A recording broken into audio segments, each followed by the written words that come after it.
लेकिन एग्जामिनेशन में काफी हद तक अनियमितता इस बार देखी गई। दयाल सिंह इवनिंग कॉलेज जो कि लोधी रोड में है और उसके नाम बदलने के लिए जो है खबरें आ रही हैं, आपके पास क्या जानकारी है? बिल्कुल, staff association Dayal Singh engineering college ने मुझे इस बाबत संपर्क किया कि आप आधे घंटे का एक वीडियो बनाएं, इस तरह के सबूत लगाएं, वो बड़े मुझे लगता था ठीक नहीं थे।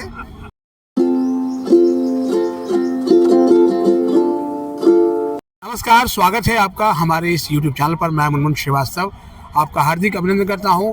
आज दिल्ली विश्वविद्यालय के रामजस कॉलेज में NDTF ने मकर संक्रांति का एक आयोजन किया और आप देख सकते हैं कि हमारे साथ मौजूद हैं due to president professor VS Negi, जो कि NDTF के महासचिव भी हैं, और उनसे हम जानेंगे। शिक्षकों का सवाल है बहुत अहम, और वो सवाल है कि दिल्ली विश्वविद्यालय के जो 12 कॉलेजेस हैं उनका भाग्योदय होगा कि नहीं होगा। सूर्य तो मकर राशि में प्रवेश कर गए, लेकिन उनके जीवन में उजाला कब आएगा जो शिक्षक वहाँ काम कर रहे हैं। स्वागत है नेगी जी हमारे चैनल पर। नमस्ते मुनमुन जी, दिल्ली विश्वविद्यालय के विषयों को निरंतर उठाते रहने के लिए आपका अभिनंदन। सर, सबसे पहला सवाल यही है कि फिर से एक बार जो है वो नया साल शुरू हो गया है और लगभग 3-3.5 साल से अधिक का समय हो गया है। खास तौर पर जो DU के 12 कॉलेज जो दिल्ली सरकार से वित्त पोषित हैं, वहाँ पर जो अपॉइंटमेंट की प्रक्रिया है वो अभी तक जो है वो शुरू नहीं हो पाई। अब तो सरकार भी एक जैसी है, फिर क्या हो रहा है सर?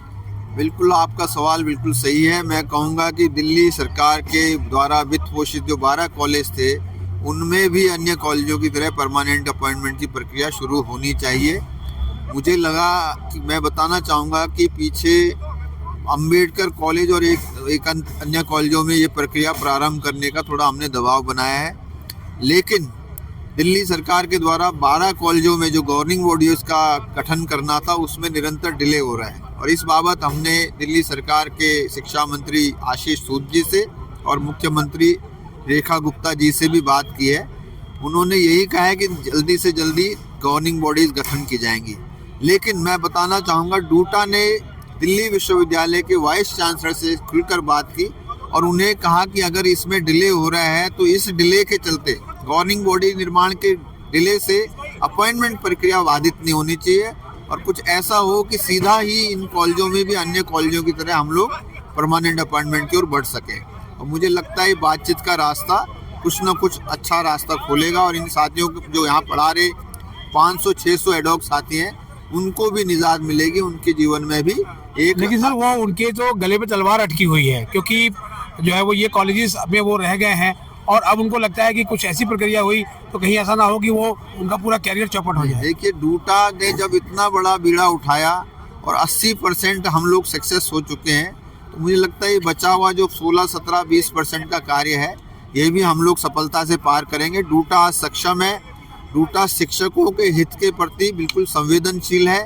टेक्निकलिटी और प्रशासनिक जो डिले है उसको भी ध्यान में रखते हुए वाइस चांसलर सर से बात की है, मुख्यमंत्री महोदया से बात की है, आशीष सूद जी से बात की है। मुझे और अपना मत हमने ये रखा है कि अगर आपके किसी डिले कारण से इन कॉलेजों में गवर्निंग बॉडी नहीं बन रही है तो हम लोग को सीधा ही परमानेंट अपॉइंटमेंट का मार्ग प्रशस्त करना चाहिए, जैसा कि बाकी 16 कॉलेजों में किया गया है। क्योंकि सर CUT के फॉर्म आ चुके हैं और प्रवेश प्रक्रिया लगभग शुरू हो चुकी है, तो जो नया सत्र आएगा तो जाहिर बात है इन कॉलेजेस में भी शिक्षकों का टोटा रहेगा। नहीं, मुझे नहीं लगता ऐसा। देखिए, हमने ये सुनिश्चित करवाया था डूटा के प्रयासों से कि दिल्ली विश्वविद्यालय में पढ़ाने वाला हर एडॉक साथी परमानेंट अपॉइंटमेंट की प्रक्रिया में शामिल किया जाएगा। उस पर ये पॉइंट बैरियर नहीं लगेगा, 40 वाला सिस्टम उस पर नहीं लागू होगा, उसको बुलाया जाएगा हर हाल में। और अभी आपने देखा राजधानी कॉलेज और अन्य कॉलेजों में सभी शिक्षकों को बुलाया गया जो पढ़ा रहे थे एडॉक, और उन लोगों को हमने सफलता भी पाई है। यही नहीं, हमने डिस्प्ले साथियों को भी नियुक्ति कराने में सफलता पाई है। उनकी कठिनाइयां हैं, उनका समय कठिन है, लेकिन डूटा उनके साथ खड़ी है और डूटा उनके लिए ही प्रतिबद्ध है काम करने के लिए। मुझे लगता है उनके लाइफ में भी जल्दी सूर्योदय होगा और अनिश्चितता के बादल हटेंगे, उनके जीवन में भी परमानेंट अपॉइंटमेंट आएगा। ये नया साल शुरू होते ही sir Dayal Singh evening college जो कि लोधी रोड में है और उसके नाम बदलने के लिए जो है खबरें आ रही हैं, आपके पास क्या जानकारी है? बिल्कुल, staff association Dayal Singh engineering college ने मुझे इस बाबत संपर्क किया और मैंने उनको यही कहा है कि आप स्टाफ एसोसिएशन के स्तर पर इसका विरोध कर रहे हैं तो पूरी तरह से करें। डूटा उनके साथ खड़ी होगी और निश्चित रूप से जो भी चीज़ वहाँ पर होगी उसके हम शिक्षकों के साथ खड़े रहेंगे। हमारा मन शिक्षक के मन के साथ रहेगा। मैं उनको भी विश्वास दिलाना चाहूँगा, कोई एमिकेबल तरीके से वो अपना सॉल्यूशन चाहेंगे वो अपने स्तर पर, कॉलेज स्तर पर करेंगे, लेकिन हम शिक्षक के साथ हैं, शिक्षक की आवाज़ के साथ। सीयूटी को लेकर सर बहुत विरोध हुआ, लेकिन इस बार भी एडमिशन प्रक्रिया सीयूटी से शुरू हो रही है, तो क्या आपको लगता है कि फिर से एडमिशन डिले ही होंगे? देखो, दिल्ली विश्वविद्यालय में एनईपी के इम्प्लीमेंटेशन के बाद सीयूईटी और एग्जामिनेशन, इन दो में थोड़ी सी मैं कहूँगा कि लचरता देखने को मिली है। हमने समय समय पर इसको रिपोर्ट भी किया है। उनकी तरफ से ये है कि सीयूईटी के माध्यम से जो प्रक्रिया होगी उससे हमारे सेशंस जो है वो आगे पीछे हो गए थे। पिछले वर्ष हमने चारों सत्र 1 अगस्त को शुरू कराए थे, वो हमारी एक सफलता थी। मुझे लगता है आने वाले समय में पिछले 3 साल के अनुभव के आधार पर इसमें और सुधार करेंगे, लेकिन अगर फिर कोई गड़बड़ होगी तो हम सीयूईटी का भी विरोध करने से चूकेंगे नहीं। मुझे लगता है कि सीयूईटी के बाद अब जो पिछली कमियां थी उनको ठीक कराने के लिए दूटा पत्र सीयूटी और दिल्ली विश्वविद्यालय को भी लिखेगी। उसमें एक जो बड़ी समस्या हम लोग देख नहीं पा रहे हैं, जो छोटे सब्जेक्ट्स हैं उनके लिए दिक्कत आई थी, भाषाओं के लिए दिक्कत आई थी, और जो पेरिफेरल कॉलेज थे उनमें एडमिशन की दिक्कत आई थी। इसको हम स्वीकार कर रहे हैं। हमने इस बाबत यूनिवर्सिटी को बार बार दबाव भी बनाया कि सीटें खोली जाएँ, उनके पूरे एडमिशन होने चाहिए। माइनॉरिटी कॉलेज में एडमिशन कम हुए हैं, तो ये सारी चीज़ें उनके संज्ञान में लाई गई हैं। सीयूईटी की प्रक्रिया से होने वाले एडमिशन में इस बार विशेष ध्यान ये कि उनको दिलाया जाएगा कि किसी प्रकार से सारी सीटों पर एडमिशन हो। एक चीज और भी सर, फर्स्ट, थर्ड, फिफ्थ और सेवेंथ इनके एग्जाम्स में बहुत हर्डल रहा इस बार, और काफ़ी ज़्यादा विरोध भी रहा और बच्चे बहुत परेशान हुए।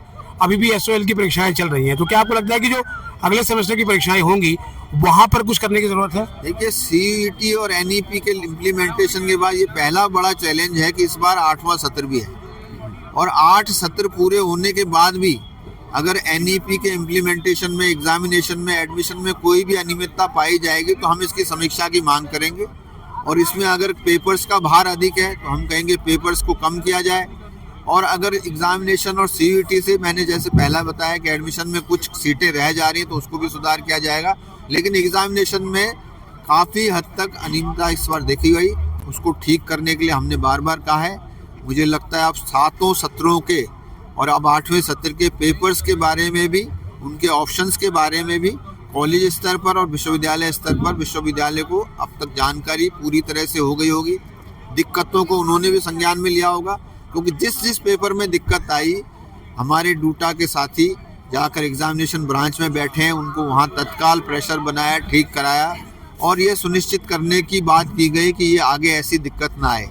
प्रशासन ने अपनी तरफ से यही भरोसा दिलाया दिक्कत नहीं आएगी, लेकिन हम सजग हैं, उनको भी सजगता अपनानी पड़ेगी और सावधानी अपनानी पड़ेगी। 8वां सेमेस्टर शुरू हो गया है सर, इसको लेकर कैसी तैयारी है? शिक्षक क्या कह रहे हैं आपको? 8वें सेमेस्टर में डिसर्टेशन का एक पुट है, उसके कारण पेपर्स 8वें सेमेस्टर के तो कम है, लेकिन जो 16 क्रेडिट का डिसर्टेशन और अन्य चीज़ें हैं उसमें थोड़ी सी दिक्कत है, क्योंकि कॉलेज स्तर पर 4th ईयर में जो डिसर्टेशन रिसर्च बेस्ड पेपर है उसको हमें नए ढंग से पढ़ाना चाहिए, लेकिन विश्वविद्यालय ने जो उसमें शर्तें रखी थी, जो कंडीशंस रखी थी, वो बहुत टाइट कर दी थी। उससे विद्यार्थी और शिक्षक थोड़े असहज थे, तो हमने उसमें भी आपने देखा होगा कि आप आधे घंटे का एक वीडियो बनाएं, इस तरह के सबूत लगाएं, वो लगाएं, वो बड़े मुझे लगता था ठीक नहीं थे, वो इम्प्रैक्टिकल थे, तो उनको विश्वविद्यालय ने हटाया है। और अब हमारे पास मई तक का समय है शिक्षकों के पास और छात्रों के पास कि उस डिसर्टेशन वाले पेपर को सही स्वरूप में वो हम पूरा करा सकते हैं। ये पहला अटेम्प्ट है। मुझे लगता है हमारी ये शर्त थी डूटा की और अपने स्तर पर भी कि दिल्ली विश्वविद्यालय के अंडर ग्रेजुएट कॉलेजेस में रिसर्च का पुट आना चाहिए। उस दिशा में हम सफल हुए पेपर लाने में। मैं किसी भी तरह से सभी शिक्षकों को बताना चाहूँगा, रिसर्च की प्रायोरिटी हमारी थी। शिक्षकों को पीजी डिपार्टमेंट में सुपरवाइज़र के लिए स्थान नहीं मिलता था, तो हमने उसके जवाब में कॉलेजों में रिसर्च का पुट मांगा है। हम वहाँ पर लाने में पेपर सफल हुए हैं। उसको ठीक से चलाने के लिए विश्वविद्यालय पर दबाव बनाएंगे। उस पर इस तरह की कोई इम्प्रैक्टिकल सैंक्शन न हो कि उसको पेपर को फेल कर दिया जाए, इसके प्रति हम सजग हैं। सर चलते एक लास्ट सवाल, यूनिवर्सिटी ने अभी 2 तारीख के नोटिफिकेशन के आधार पर अपनी डेवलपमेंट फीस और स्टूडेंट फीस बढ़ा दी है, तो इस पर क्या कहेंगे सर आप? देखिए, ये विषय भी डूटा में आया है और छात्र संगठन भी इसके प्रति सचेत है। मुझे लगता है छात्र संगठनों ने अपना रिप्रेजेंटेशन विश्वविद्यालय को दिया है। डूटा भी अप्रत्याशित फीस वृद्धि के विरोध में हमेशा रही है और मुझे लगता है फीस प्रैक्टिकल होनी चाहिए। फीस अधिक करके आप छात्रों को हतोत्साहित नहीं कर सकते हैं, ये हमारा स्पष्ट मत है। फीस बढ़ाई जाएगी तो उसका हम विरोध करेंगे और पीछे भी इन्होंने फीसें बढ़ाई हैं तो हमने उसको बाद में फिर कम करवाया। ECAC में हमारे सारे जो सदस्य हैं वो अपने उसकी जिम्मेदारी के प्रति मुझे लगता है सही है और वो उस फीस को देखेंगे और हम उसको कराएंगे। बहुत बहुत धन्यवाद साहब, आपको एक बार फिर से मकर संक्रांति की बहुत बहुत शुभकामनाएं। भी बहुत बहुत शुभकामनाएं, बधाई, हैप्पी मकर संक्रांति, नमस्कार। तो ये थे प्रोफेसर VS नेगी, आपने इनको सुना और इन्होंने न केवल शिक्षकों के मुद्दे पे बात की बल्कि विद्यार्थियों के सवालों को भी जो है वो बहुत ही गंभीरता से सुना और उस पर अपनी बात रखी। अब देखना यह है कि 2026 में इन सारी चीज़ों पर जो है वो कार्रवाई किस तरह की होती है। हमारे चैनल पर नए हैं, चैनल को सब्सक्राइब कर लें और इसे अपने दोस्तों के भी शेयर करें। मिलते हैं एक और एपिसोड के साथ, तब तक के लिए नमस्कार।